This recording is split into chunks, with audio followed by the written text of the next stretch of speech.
दर्शकों नमस्कार मित्रों, आज हम 12 भावों में चंद्रमा का फल भाग 4 में दशम, एकादश और द्वादश भाव में चंद्रमा के शुभ अशुभ फलों की जानकारी को लेकर आपके समक्ष हाजिर हैं। कार्यक्रम में आगे बढ़ने से पहले निवेदन करता हूं कि यदि आपने चैनल को सब्सक्राइब नहीं किया है तो सब्सक्राइब कर लें, ताकि जब मैं कोई नया वीडियो अपलोड करूं तो सर्वप्रथम आपके पास पहुंचे। मित्रों, सूर्य के समान ही चंद्रमा धरातल से दिखाई देने वाला भी एक ग्रह है। फर्क सिर्फ इतना है कि सूर्य हमें दिन में दिखाई देता है और चंद्रमा हमें रात में दिखाई देता है। सूर्य से हमें रोशनी और ऊर्जा प्राप्त होती है, चंद्रमा से हमें शांति और शीतलता प्रदान होती है। चंद्रमा किसी भी व्यक्ति की कुंडली में एक महत्वपूर्ण स्थान रखता है, क्योंकि चंद्रमा से नक्षत्र नाम राशि का निर्णय किया जाता है। चंद्रमा शुभ ग्रह है, सौम्य ग्रह है, सुख शांति को प्रदान करने वाला है। चंद्रमा हमारे मन का कारक, हमारी मन स्थिति का कारक, हमारे मनोबल का कारक, हमारी कल्पना का कारक, भावना का कारक है, स्वभाव का कारक है। चंद्रमा रोहिणी, हस्त और श्रवण नक्षत्र का स्वामी होता है। चंद्रमा की राशि स्वयं की राशि कर्क राशि। चंद्रमा वृष राशि में 3 अंश तक उच्च के होते हैं और वृश्चिक राशि में 3 अंश तक नीच के होते हैं। चंद्रमा कुंडली में चतुर्थ भाव के कारक ग्रह है। चतुर्थ भाव में चंद्रमा दिशावली होते हैं। कृष्ण पक्ष में चंद्रमा छोटा होता है, शुक्ल पक्ष में चंद्रमा जैसे जैसे बढ़ता है जातक के मन पर वैसे वैसे व्यक्ति के मन पर वैसा वैसा प्रभाव डालता है। यदि किसी व्यक्ति की कुंडली में चंद्रमा उच्च की होकर बैठे हो या स्वयं की राशि में बैठे हो, शुभ भावों में बैठे हो, शुभ ग्रहों के साथ बैठे हो, शुभ ग्रहों से युति में बनाकर बैठे हो, शुभ ग्रहों की दृष्टि में बैठे हो, योग कारक होकर बैठे हो, पूर्ण बली होकर बैठे हो, तो चंद्रमा पर जितनी ज्यादा शुभ स्थिति लागू होगी, शुभ कंडीशन लागू होगी, चंद्रमा उतने ही शुभ स्थिति में कहलाएगा और जातक को, व्यक्ति को उतने ही शुभ रिजल्ट देगा। अपने से संबंधित जिन चीजों के वे कारक हैं और अपनी दशांतर में बहुत अच्छा फल देंगे। और यदि चंद्रमा नीच का होकर पड़ा हो, बलहीन होकर पड़ा हो, त्रिक भाव 6, 8, 12 में पड़ा हो, पाप ग्रहों के साथ पड़ा हो, दुष्ट ग्रहों के साथ पड़ा हो, क्षीण हो, विष योग में हो, ग्रहण योग में हो, तो इस प्रकार चंद्रमा पर जितनी अशुभ कंडीशन लागू होगी, चंद्रमा उतना अशुभ स्थिति में कहलाएगा और व्यक्ति को उतना ही अशुभ फल देगा, जिन चीजों का वह कारक और अपनी दशांतर दशा में है। आइए मित्रों, अब हम जान लेते हैं दशम भाव में चंद्रमा के शुभ अशुभ फलों की जानकारी को। आप अपनी कुंडली देख लीजिए। यदि आपकी कुंडली के दशम भाव में चंद्रमा बैठा है तो आप उनके शुभ अशुभ फलों को जान लीजिए। यदि अशुभ फल दे रहे हैं तो आप उनके उपाय कर लीजिए।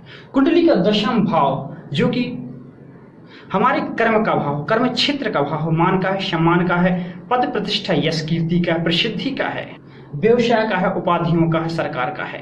यदि चंद्रमा दशम भाव में शुभ स्थिति में होकर बैठे हैं, शुभ कारक होकर बैठे हैं, तो जातक को अपने जीवन में मान और धन बहुत अच्छा प्राप्त करता है। ऐसा जातक कुलीन घराने में जन्म लेने वाला होता है। ऐसा जातक सुंदर होता है, गुणी होता है, नीति निपुण होता है। ऐसा जातक परिस्थितियों को भांपकर समय अनुसार अब कर्म करके सफलता प्रदान करता है। अच्छे कुल की स्त्रियों से ऐसे जातक को लाभ होता है। ऐसा जातक यदि नौकरी करता है तो उसे शीघ्र ही उन्नति के अवसर मिलते हैं। यदि दशम भाव में चंद्रमा उच्च का बैठा हो तो ऐसे में जातक धन का संचय नहीं होता, लेकिन धन के संबंधित उसके उतार चढ़ाव उसके जीवन में लगे रहते हैं। धन का संचय ना होना या धन की स्थिति में उतार चढ़ाव लगा रहना, ऐसी स्थिति तभी बनेगी जब दशम भाव का मालक द्वादश भाव में बैठा हो और चंद्रमा यहाँ पर उच्च का होकर बैठा हो। दशम भाव में चर राशि का चंद्रमा बैठा हुआ है तो जातक को व्यापार में स्थिरता नहीं रहती। चर राशि कौन कौन सी? 1 नंबर, 4 नंबर, 7 नंबर और 10 number. 1 number, 4 number, 7 number, 10 number की कोई भी राशि में से यहाँ पर पड़ी हुई है, चंद्रमा यहाँ पर बैठे हुए हैं, तो जातक को व्यापार में स्थिरता नहीं रहती। और यदि जातक नौकरी में हो तो विभाग बदलता रहता हो या अथवा उसके स्थानांतरण होते रहते हैं। ऐसे जातक को बाल्यावस्था में ही माता पिता से वियोग होती रहते हैं।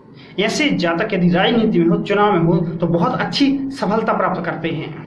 और यदि यहाँ दशम भाव में चंद्रमा स्थिर राशि का हो, स्थिर राशि कौन? 2 नंबर, 5 नंबर, 8 नंबर और 11 नंबर। तो स्थिर राशि में चंद्रमा यदि यहाँ पर पड़ा हुआ है तो ऐसा जातक को जो जीवन व्यतीत होता है, पूर्वजों का ऋण चुकाते चुकाते व्यतीत होता है।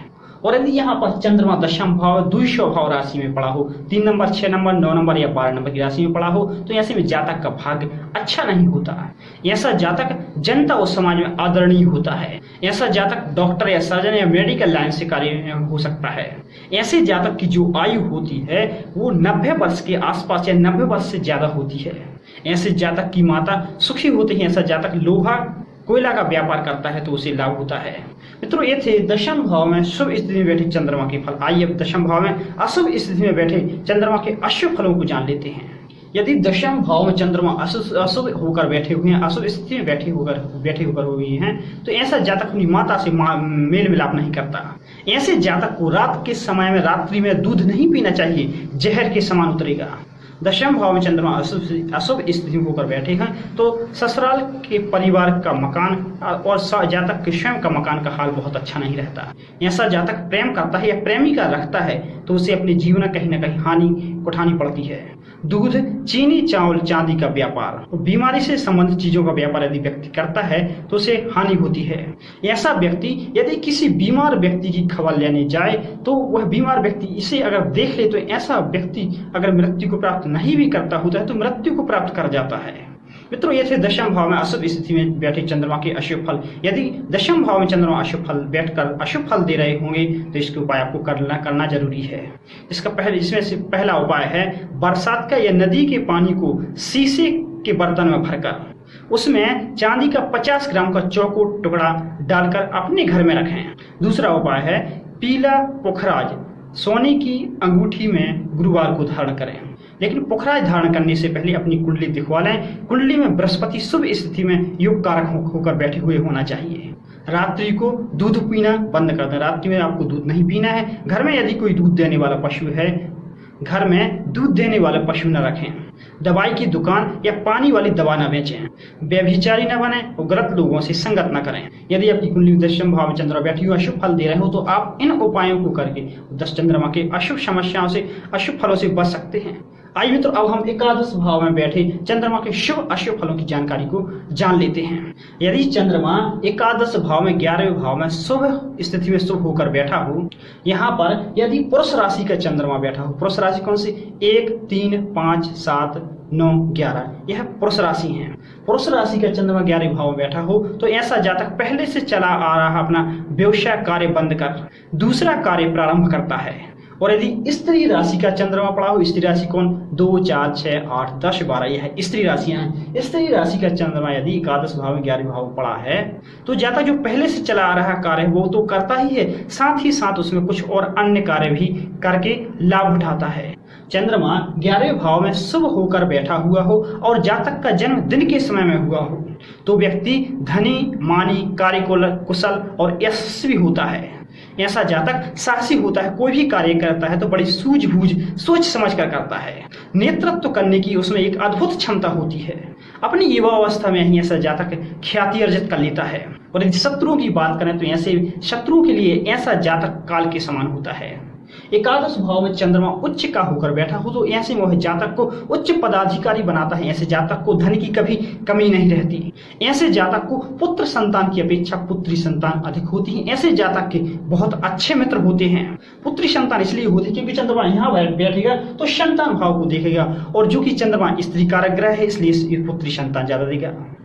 यह भाव मित्र का भाव है, इसलिए यहाँ पर चंद्रमा बैठता है तो ऐसे जातक के बहुत अच्छे मित्र होते हैं। ऐसा जातक यदि पॉलिटिक्स में होता है तो वह प्रजा के हित में कार्य करता है, जिससे प्रजा में, समाज में उसे बहुत अच्छा मान सम्मान ही प्राप्त होता है। ऐसे जातक को मकान और वाहन का भी बहुत अच्छा सुख प्राप्त होता है। ऐसे जातक की जो पत्नी होती है, जो स्त्री होती है, वह गोरे रंग की होती है और अति सुंदर होती है। ऐसा जातक यदि दूध और पानी से संबंधित कोई बिजनेस व्यापार करता है तो बहुत अच्छा लाभ होता है। मित्रों, ये थे एकादश भाव 11वें भाव में चंद्रमा के शुभ स्थिति में पड़े होने के शुभ फल। आइए अब हम 11वें भाव में अशुभ स्थिति में पड़े चंद्रमा के अशुभ फलों को जान लेते हैं। यदि चंद्रमा 11वें भाव में अशुभ स्थिति में होकर बैठा हो, नीच का, निर्बल या शत्रुक्षेपी होकर बैठा हो तो ऐसा जातक रोगी होता है, अज्ञानी हो सकता है। ऐसे में जातक के पुत्र, भाई या बहन उसे त्रास देने वाले होते हैं, अनुपयोगी होते हैं। ऐसा जातक अधिकतर घर में ही रहना पसंद करता है। ऐसा जातक अधिकतर लोगों से मिलता जुलता नहीं है। व्यक्ति के जीवन में आर्थिक उतार चढ़ाव तूफान की गति से आते हैं। कभी व्यक्ति गरीब होता है तो कभी व्यक्ति अमीर होता है, कभी लखपति को तो कभी खाकपति। ऐसे जातक को पुत्र संतान प्राप्ति में बाधा आती है। जब तक उसकी माता जीवित रहती है पुत्र प्राप्ति नहीं हो पाती। ऐसे जातक की जो स्त्री होती है उसे चावल खाना बहुत पसंद होता है। ऐसे जातक को जो संतान होती है वह 34 वर्ष के बाद ही होती है। ऐसे व्यक्ति के घर में यदि टूटी हुई माला पड़ी है तो वह अपनी माता से द्वेष कराती है। ऐसे जातक को बुधवार के दिन बुध से संबंधित कार्य और शनिवार के दिन शनि से संबंधित कार्य कदापि नहीं करना चाहिए। एक खास बात, यदि ये एकादश भाव में चंद्रमा अशुभ स्थिति में पड़ा हुआ, अशुभ स्थिति में फल दे रहा हो, तो ऐसे जातक को अपने परिवार के सदस्य का किसी भी सदस्य का विवाह शुक्रवार के दिन नहीं करना चाहिए। ऐसे व्यक्ति को शुक्रवार के दिन किया हुआ विवाह, शनिवार के दिन किया हुआ शुरू किया हुआ कोई काम, प्रातः काल के समय दिया हुआ ज्ञान, प्रातः काल के समय दिया हुआ दान और शाम के समय लिया हुआ उपदेश उस व्यक्ति के लिए परेशानी देगा, हानि देगा। ऐसे व्यक्ति को शुक्राणुओं की, उसके वीर्य में शुक्राणुओं की कमी रहती है। मित्रों, ये थे 11वें भाव में बैठे अशुभ स्थिति में चंद्रमा के अशुभ फल। यदि 11वें भाव में चंद्रमा बैठकर अशुभ फल दे रहे हैं तो इसके उपाय आपको कर लेना चाहिए, जिसमें से पहला उपाय है भैरव जी के मंदिर में दूध चढ़ावें, 121 खोबे के पेड़े दरिया में डालें। तीसरा उपाय है 11 किलो दूध सोमवार के दिन प्रातः काल गरीबों को बांटें। ऐसे में जातक की स्त्री को रात्रि में चावल नहीं खाना चाहिए। घर में पत्थर की टुकड़ी न रखें। घर में कुआं या नल ना लगवाएं। घर में कुआं या नल लगवाने से माता और संतान की हानि होगी। एक खास बात, यदि किसी बच्चे का जन्म हुआ है और उसके जन्म के समय उसकी कुंडली में एकादश भाव में अशुभ स्थिति में चंद्रमा बैठे हुए हैं, तो ऐसे बच्चे की दादी को 43 दिन तक उस बच्चे का चेहरा मुंह नहीं देखना चाहिए। इस हेतु उस बच्चे की दादी चाहे तो रिश्तेदारों के घर जा सकती है। ऐसा व्यक्ति अगर धोखे से भी कभी समुद्र की यात्रा करना चाहता है तो उसे समुद्र की यात्रा नहीं करना चाहिए। मित्रों, ये थे एकादश भाव में बैठे अशुभ स्थिति में चंद्रमा के अशुभ फल देने पर उसके लिए विशेष उपाय है। आइए मित्रों, अब हम द्वादश भाव में बैठे चंद्रमा के शुभ अशुभ फलों को जान लेते हैं। मित्रों, कुंडली का द्वादश भाव जो कि हानि का भाव होता है, खर्चे का भाव होता है, अस्पताल के खर्चे का भाव होता है, अस्पताल का भाव होता है, जेल का भाव होता है, विदेश से यात्रा का भी भाव होता है, सैया सुख का, नींद का, कष्टों का, जुर्मानों का भाव भी होता है।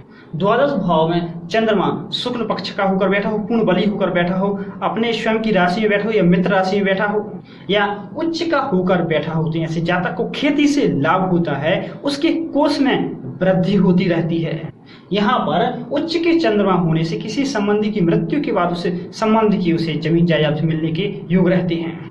यदि द्वादश भाव में जल राशि का चंद्रमा बैठा हो, जल राशि कौन, 4 नंबर या 8 नंबर या 12 नंबर, 4, 8, 12 में से कोई भी राशि को पड़ी हो, वो चंद्रमा यहाँ पर विराजमान हो, तो ऐसे जातक को पुत्र संतान अधिक होती है और वो अपनी पुत्र संतान से अगाध प्रेम करता है। ऐसा जातक सट्टा या रेस जैसे कार्यों से रुचि रखता है।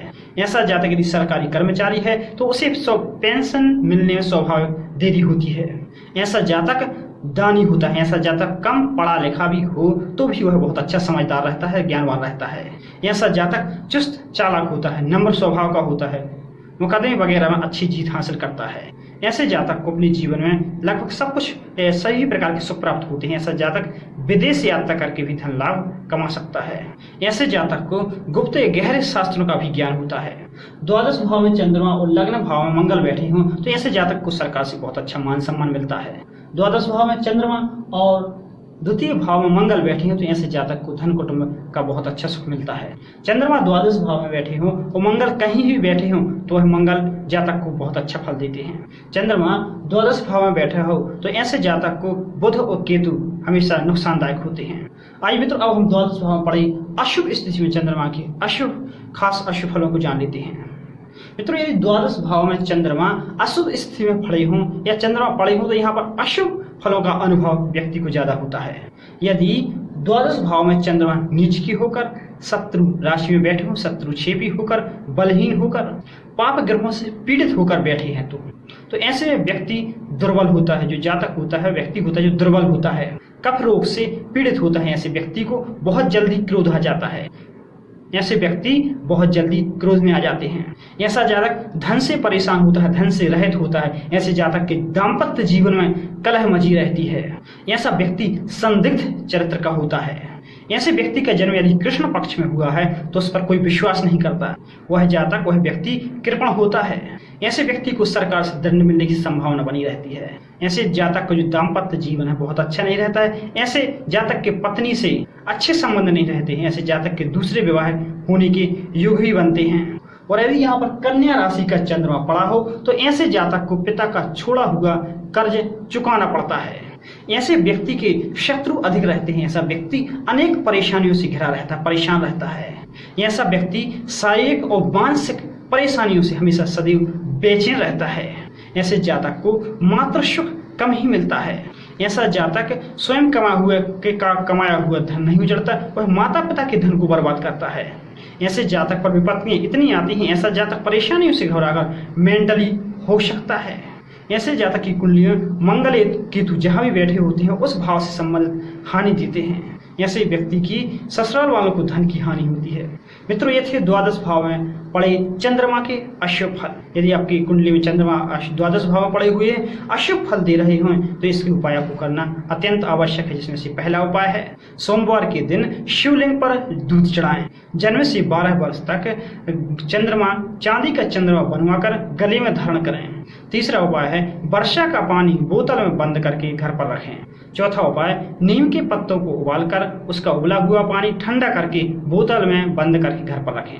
कोई भी कार्य करें तो कार्य शुरू करने से पहले 1 घूंट जल अवश्य पिएं, फिर उसके बाद कार्य शुरू करें। यदि आपकी कुंडली में द्वादश भाव में चंद्रमा पड़ा हुआ है और अशुभ फल दे रहा है तो आप इन उपायों को करके उसके अशुभ फलों से हमेशा के लिए बच सकते हैं। मित्रों, ये थी दशम, एकादश और द्वादश भाव में चंद्रमा के शुभ अशुभ फलों की जानकारी, साथ ही साथ उपायों की जानकारी।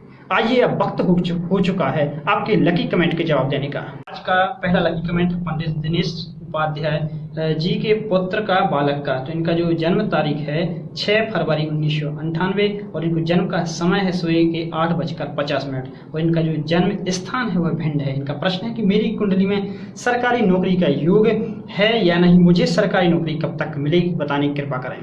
तो देखिए उपाध्याय जी, मैं आपकी कुंडली देख रहा हूँ। आपकी कुंडली कुंभ लग्न की है और आपकी जो राशि है वह है वृष राशि। आपकी कुंडली के लग्न भाव के मालिक शनि धन भाव में और धन भाव के मालिक बृहस्पति लग्न भाव में बैठे हुए हैं। शनि जो कि नौकरी के कारक हैं और बृहस्पति जो कि नौकरी के प्राप्त करने हेतु ज्ञान और नौकरी से मिलने वाले धन के कारक हैं। आपकी कुंडली में शनि और बृहस्पति का राशि परिवर्तन योग बना हुआ है जो कि सरकारी नौकरी के लिए एक सहायक योग है। दूसरी बात, लग्न भाव जो कि जातक के स्वयं का भाव होता है, लग्न भाव में आय भाव के मालिक धन भाव, आय भाव और धन भाव के मालिक बृहस्पति स्वयं विराजमान हैं, वो भी लगने से परिवर्तन योग में। साथ ही साथ दशम भाव के मंगल भी लग्न भाव में विराजमान हैं। यानी व्यक्ति के पास धन तो होगा ही, साथ ही साथ वह अपने कर्मों से बहुत अधिक धन कमाएगा। शुक्र शुभ भाव और भाग्य भाव के मालिक होकर लाभ भाव में, आय के भाव में बैठे हुए हैं। फिलहाल आपका प्रश्न है वो खास नौकरी से संबंधित है। तो आपकी कुंडली में सरकारी नौकरी के योग हेतु सभी ग्रहों की जो स्थिति है बहुत अच्छी है, केवल सूर्य को छोड़कर। सूर्य जो कि सरकार से जुड़ने वाला होता है, सरकार का कारक होता है। सूर्य जो कि सरकार का कारक होता है, कैरियर का कारक होता है, सफलता का कारक होता है। सूर्य की स्थिति का होना वो अनिवार्य है। सरकार से जुड़ने हेतु, सरकार में जाने हेतु सूर्य की स्थिति का बहुत अच्छा होना या अच्छा होना अत्यंत अनिवार्य है। और आपकी कुंडली में सूर्य दुष्ट भाव में, हानि के भाव में, शत्रु राशि में बैठे हुए हैं, कमजोर होकर बैठे हुए हैं। इसलिए आपको इस सरकारी नौकरी हेतु सूर्य के उपाय करने होंगे, तभी यह योग, सरकारी नौकरी का योग पूर्ण तरह से बनेगा और आपको सरकारी नौकरी मिल सकेगी। आपकी कुंडली में बहुत अच्छे योग राजयोग हैं, आपकी कुंडली बहुत अच्छी है। आपकी कुंडली में नौकरी से संबंधित सभी योग अच्छे हैं, केवल सूर्य से के योग को छोड़कर। और सरकार से जुड़ने हेतु, सरकारी नौकरी में जाने हेतु सूर्य कमजोर नहीं होना चाहिए। यदि कमजोर है तो आप उसके उपाय कर लें तो निस्संदेह आप सरकारी नौकरी बड़ी आसानी से प्राप्त कर सकेंगे।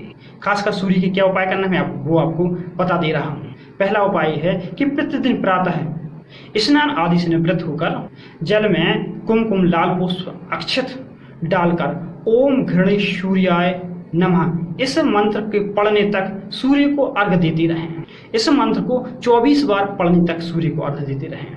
इस मंत्र को धीरे धीरे पढ़ते जाएं और सूर्य को अर्घ देते जाएं। प्रतिदिन आदित्य हृदय स्तोत्र का पाठ करें। रविवार का व्रत करें। प्रतिदिन प्रातःकाल अपने पिता के चरण को छूकर उनसे आशीर्वाद दें। सूर्य पूजा से सुबह फ्री होकर 7 प्रकार के अनाज लेकर पक्षियों को चुनने को डालें। यदि आप इन उपायों को करते हैं तो जो आपका सूर्य कमजोर है, कहीं ना कहीं प्रॉब्लमेटिक है, तो वो इन उपायों को करने से मजबूत हो जाएगा और जो नौकरी का आपका योग कहीं ना कहीं अपूर्ण हो रहा है वह पूर्ण हो जाएगा। आपकी योग्यता तो बहुत अच्छी है, बहुत अच्छी है आपकी योग्यता, केवल सूर्य के कारण आपको परेशानी उठानी पड़ सकती है, इसलिए आप ऊपर सूर्य को उपाय कर लीजिए तो निस्संदेह आपको नौकरी मिल सकेगी। दूसरा लकी कमेंट है पंडित प्रदीप जी का। इनका प्रश्न है कि अगर सप्तम भाव में शुभ ग्रह हो तो क्या ससुराल से धन लाभ मिलेगा।